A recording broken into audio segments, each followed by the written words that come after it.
Today on the Creativity Summit, I have my friend, Christina Brown, ceramic artist, holistic life coach, owner of Moonbird Soulful Living, retreat leader, sacred circle facilitator, and open-hearted woman on a wild and beautiful journey home to herself. Christina has been a ceramic artist for 15 years. She is a serial entrepreneur and has owned multiple businesses here in Greensboro, North Carolina, where I'm from a local coffee shop to a local handmade gift and wellness shop to currently Moonbird. She is a mother of two and married to her supportive husband, Tim. And a dear friend has described her as a river in flow, moving and flowing, ever-changing and evolving. Christina Brown, it is amazing to have you on the summit this morning. Thank you so much. Thank you, Alicia. I'm so excited to be here. Yeah. So you just have such an amazing journey from the businesses that you've owned to the art you make to the creative journey you're on with coaching and facilitating and your mindfulness journey. So I'm really excited to talk about how creativity is interwoven into all of those different things in your life right now. Thank you. When I hear you read my bio, I'm like, wow. Is it like, who is that woman? Yeah, a little bit, Yeah, and it feels good and just like, wow. Yeah. It makes me think that all of us should write our own bio and then read it back to ourselves, because I think if we do that, we would be surprised, even though writing a bio is one of my least favorite things.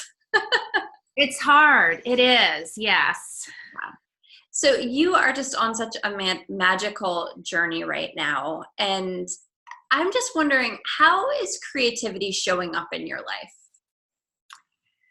I love this summit so much because it challenges you and it's challenged me to think about that question. And because creativity has been such a big part of my life.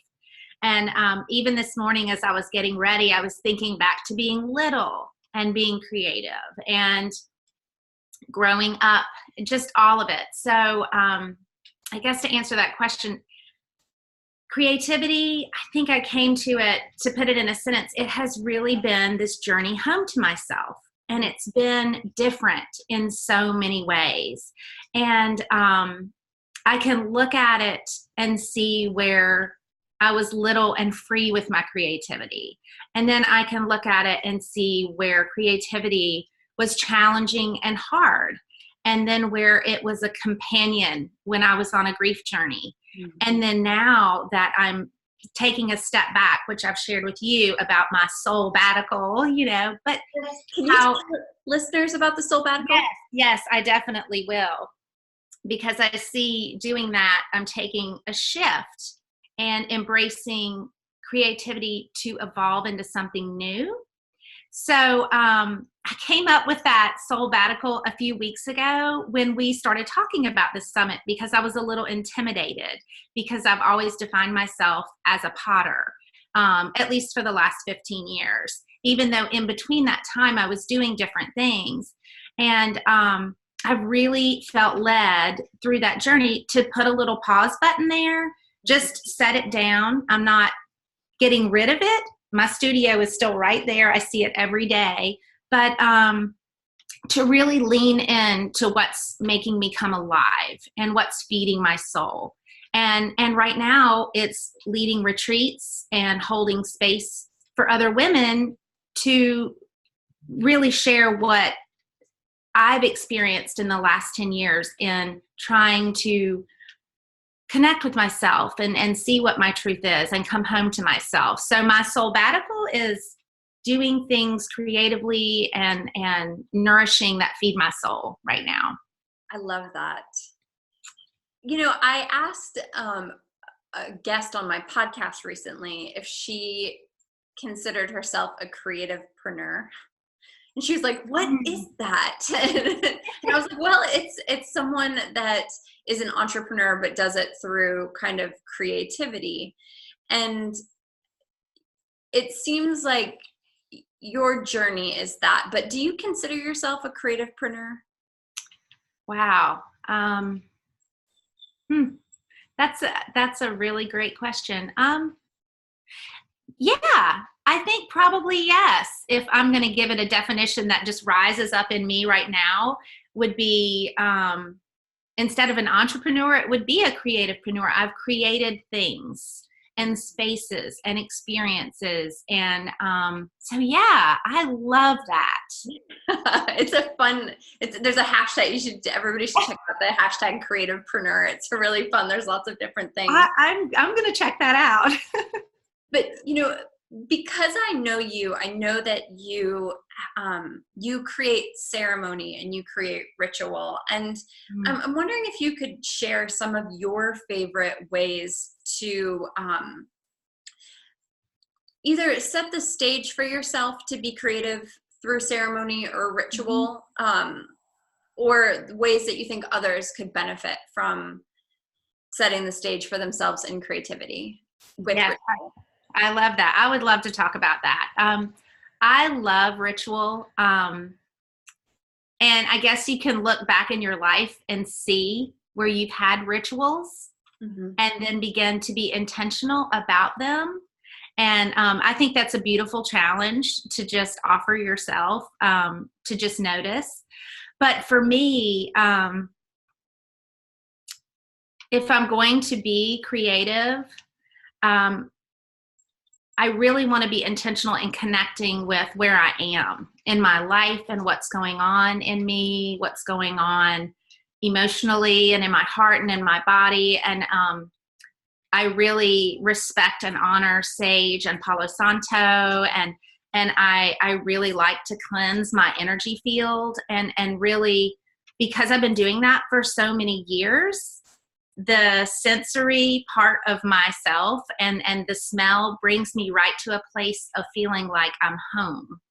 And then I feel like I'm connected, and I feel like I move into it from a place of heart-centeredness. Yes. And so we do that in our ceremonies. We talk about the tradition and where it's come from, and really want to honor what it is. And so it's really fun to introduce people to ways of doing that. I'm a big bather, and that would really be more of a ritual of wanting to offer myself love and nourishment and connection. So really, I think all my rituals are grounded in awareness, and really trying to, not trying, because it's not a striving, it's a being with myself. Yes. Do you think by having rituals, it helps you drop into that creative space a little bit more easily? It does. And why do you think that, why do you think that is? I think I move from the mind into the heart space. And because a lot of times, if I'm walking, my studio used to be outside my home where I am today. And walking from the house to here, I've just put the laundry in, or I'm thinking about what I need to do when I get back in. And even it could be the same when I'm at my new studio space, because I'm walking in from something and I'm entering something. So I'm really liking to close the door on that and then enter in a new space with myself. Yeah. And it really does help with that. Yeah. I'm wondering if you can speak to when you make creativity part of your work, like your business, your financial stability, how do you cultivate the desire to do it even when you don't want to do it, or do you not? Because I think so many of the people that are probably listening to this, they have a passion for something, like maybe it's pottery or maybe it's writing, and you're one of those people that's done it in multiple ways. And I'm wondering what you can speak to as far as when you're tired and when it's hard, and how do you take that step with your creative self? Yeah. What immediately came up for me when you were asking that was, There's a few layers. So let me see if I can make it make sense. There have been times that I've done things that were financially successful in my creative world. And I know you know me, and you know that I had my pottery on Anthropology last year. And it was around the holidays, and it was actually something, it was my 5-year goal to manifest. And it happened, and I was like, woo, it was kind of felt like it was the gold star. And I loved it, and I'm grateful for that experience. But what ended up happening for me was I became in production mode. And although I was selling pottery and I was working, there was this spirit behind it for me that was getting lost. And so I've stepped away from that, and I'm not selling there. So when that comes to like, I was tired, like all of those things, were there. And so it wasn't feeding my soul, but at the same time, it was helping with my bank account. Right. So there really was a conscious decision to say, what is most important for me?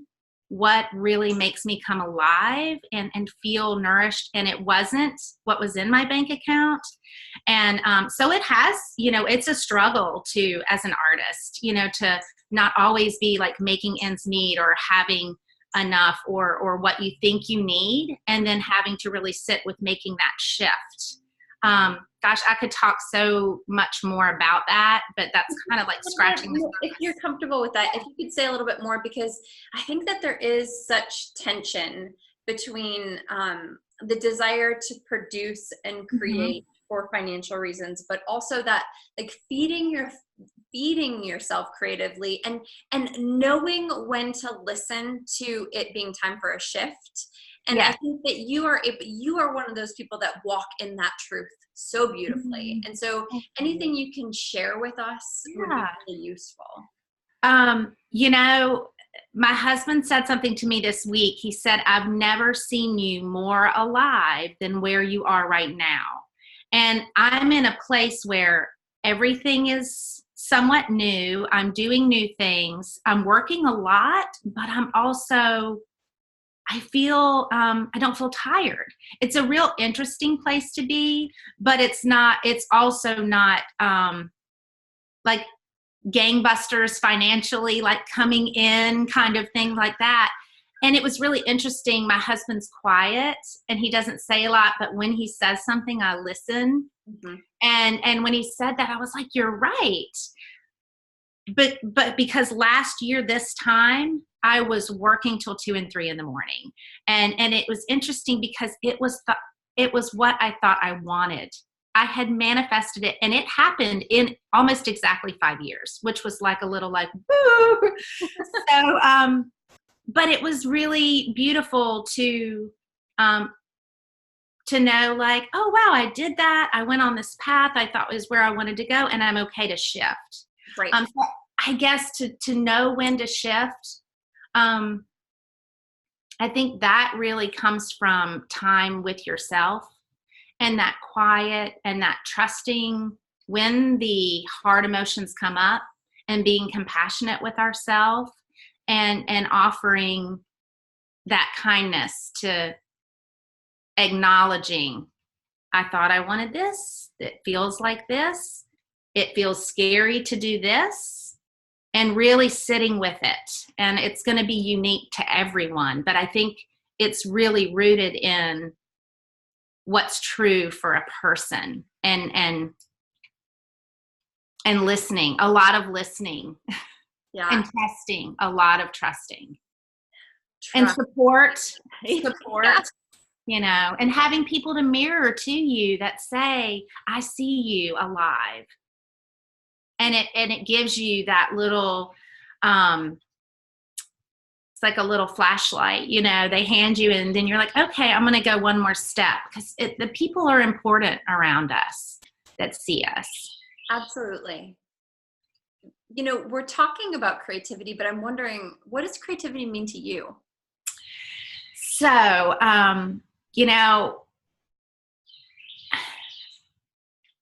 I think it really is, it's layered. It is a coming home to myself.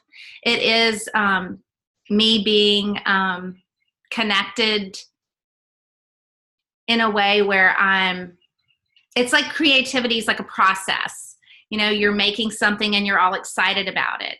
And then all of a sudden it's not quite working and you're a little, and then all of a sudden you have this breakthrough and you're like, oh, this feels really good. And then all of a sudden you're like, nope, doesn't look good again. So it really is this metaphor for life.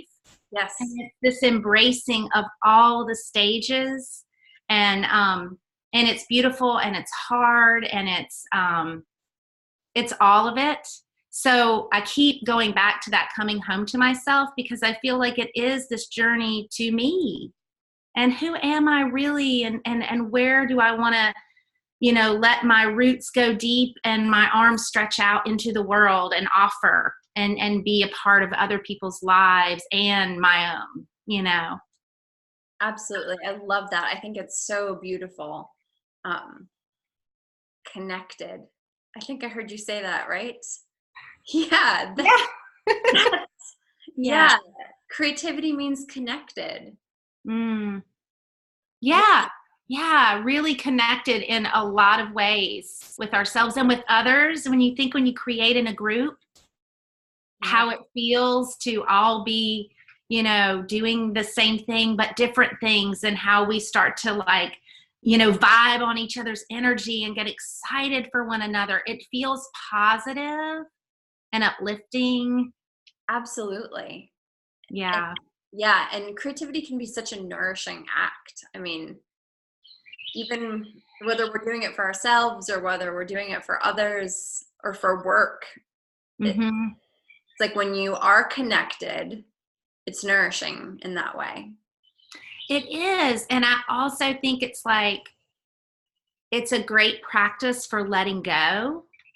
Yes. And then knowing that we can be in this space that we're at that might be difficult and hard, and trusting that we can be nourished in it, that there could be that there's lessons in the hard as well in the easy, that there can be nourishment there. Sometimes we just have to swirl around in it a little bit, right, to get it.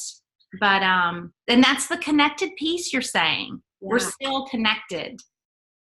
Yeah. And along the lines of connection, I'm wondering how so question one is, do you feel like creativity helps you connect to your own inner wisdom? And if so, how? How does it help you connect to your own inner wise woman? So because my creativity, you know, was pottery, and right now it's really filtered into holding space for women and leading retreats. So I feel, you know, when I'm doing pottery, I really try to look at myself like mind, body, spirit, or mind, body, heart, like wherever that is. And so I connect in different ways with different creativity. And where I'm really investing right now is holding space. So where that is connecting with my inner wisdom and just my inner truth for myself right now, is that I'm in a learning phase. I'm in a, like, pour it all in. I'm open. I want to learn and grow. And also I'm in an accepting phase of what my journey was, the good, the bad, the ugly, the beautiful. And I'm turning it all into a space to share. So, like, holding space and leading retreats are connecting me. They continue to take me back to myself and my truth. And I continue to learn. Every time I hold a space, I go home and I learn, and I sit with other wise women, like you say, you know, lifting each other up, you know, and getting to go to beautiful places and do things. So it's connecting me with a part of myself that loves travel and holding space and ritual. And yeah, it's feeding a soulful part of me right now. My creativity is. Is there anything else you would like to share at the moment? I don't know. Otherwise, this was wonderful. It was just wonderful to share and talk to you and think about creativity from this perspective. And and how it's impacted my life. So I feel grateful. Thank you. Likewise. And I think you have a gift for those listening. I do. I am going to share with you a 30-day connected awareness ritual that you can do. Just a way to really connect with yourself, mind, body, and spirit, and just have a little time for yourself. And we will add a link to that under your interview. So thank you, Christina Brown. Thank you so much for being a part of the Creativity Summit. Thank you so much, Alicia.